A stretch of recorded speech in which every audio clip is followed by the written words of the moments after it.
একাত্তরে আমাদের যে বিজয়টি হয়েছে সেই বিজয়টি পরবর্তীতে আমরা দেখেছি সেটিকে কুক্ষিগত করা হয়েছে, সেই বিজয়টিকে লুণ্ঠন করা হয়েছে, সেই বিজয়টিকে আওয়ামী লীগীকরণ করা হয়েছে এবং শেখ পরিবারের একক এটা টেন্ডার হিসাবে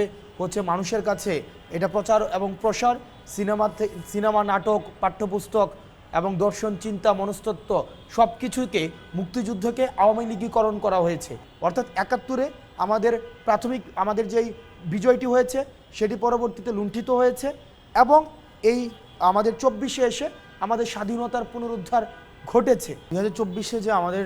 ফেসিবাদকে আমরা সফলভাবে পতন করতে সক্ষম হয়েছি এবং এই সময়ে আমাদের এই যে 16 ডিসেম্বর একটি বিশেষ তাৎপর্য বহন করে, কারণ একাত্তরে আমাদের যে বিজয়টি হয়েছে সেই বিজয়টি পরবর্তীতে আমরা দেখেছি সেটিকে কুক্ষিগত করা হয়েছে, সেই বিজয়টিকে লুণ্ঠন করা হয়েছে, সেই বিজয়টিকে আওয়ামী লীগীকরণ করা হয়েছে এবং শেখ পরিবারের একক এটা টেন্ডার হিসাবে মানুষের কাছে এটা প্রচার এবং প্রসার সিনেমা নাটক পাঠ্যপুস্তক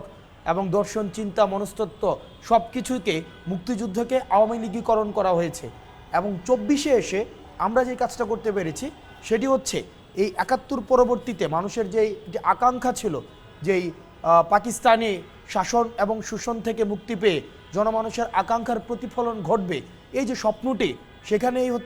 সেটির মৃত্যু ঘটেছে পরবর্তীতে বাকশালের মধ্য দিয়ে এবং মুজিবের একদলীয় শাসনের মধ্য দিয়ে। এবং আমরা দেখেছি যে এই যে ফেসিবাদের প্রাথমিক যে বীজটি বপন করা হয়েছে সেটি 71 পরবর্তী থেকে শুরু করে 75 সময়ের মধ্যে,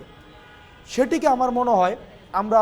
24-এ এসে সেই জায়গা থেকে স্বাধীনতাকে আবার পুনরুদ্ধার করতে পেরেছি। অর্থাৎ একাত্তরে আমাদের যেই বিজয়টি হয়েছে সেটি পরবর্তীতে লুণ্ঠিত হয়েছে এবং এই আমাদের 24-এ এসে আমাদের স্বাধীনতার পুনরুদ্ধার ঘটেছে। যেহেতু স্বাধীনতাকে আমরা পুনরুদ্ধার করতে পেরেছি সেই জায়গা থেকে এই 16 ডিসেম্বর আমাদের জন্য অবশ্যই একটি তাৎপর্য বহন করে, কারণ এই স্বাধীনতায় আমরা মনে করছি এই স্বাধীনতাটি সার্বজনীন।